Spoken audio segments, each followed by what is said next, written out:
Pemirsa, Balai Kulkul dan Balai Penguangan Pura Belahan Alas Arum di Desa Datbasang Ambu, Desa Manukaya, tampak siring gianyar rusak tertimpa pohon. Kerugian akibat pohon tumbang ini diperkirakan mencapai 150 juta rupiah.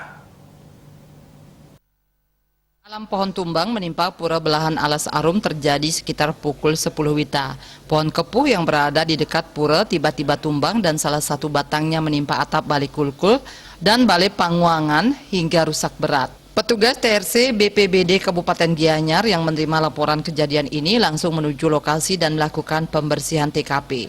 Camat Tampak Siring Pande Madeswede mengatakan, akibat peristiwa ini kerugian diperkirakan mencapai 150 juta rupiah. Terjadi bencana pohon tumbang, pohon nyantuk yang sebagian dahannya patah menimpa Balai Kulkul.